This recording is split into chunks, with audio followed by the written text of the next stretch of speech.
नमस्कार मित्रों, क्या आपने कभी सोचा है ईश्वर वास्तव में कैसे दिखते हैं?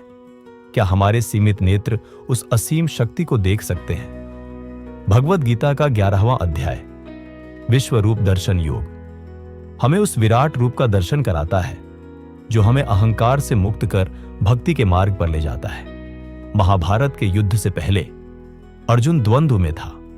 क्या उसे अपने सगे संबंधियों से युद्ध करना चाहिए? तभी अर्जुन श्री कृष्ण से कहता है, हे योगेश्वर, यदि संभव हो तो मुझे आपका वास्तविक दिव्य स्वरूप दिखाइए। श्री कृष्ण मुस्कुराते हैं और कहते हैं, तू नहीं देख सकता मेरे उस रूप को अपने नेत्रों से, पर मैं तुझे दिव्य दृष्टि देता हूं।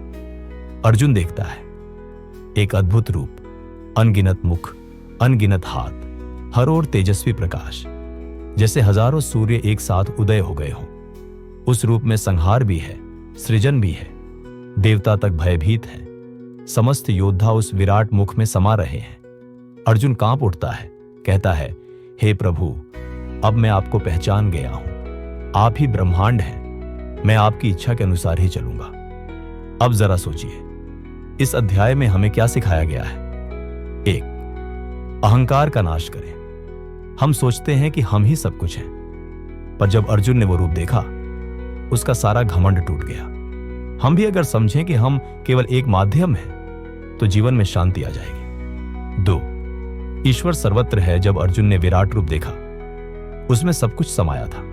यह संदेश है, ईश्वर हर रूप में हमारे आसपास है, हम कभी अकेले नहीं होते। 3. समर्पण ही समाधान है। हम सब कुछ नियंत्रित करना चाहते हैं, लेकिन जब हम ईश्वर की योजना में विश्वास करते हैं, तो हर कठिनाई एक अवसर बन जाती है।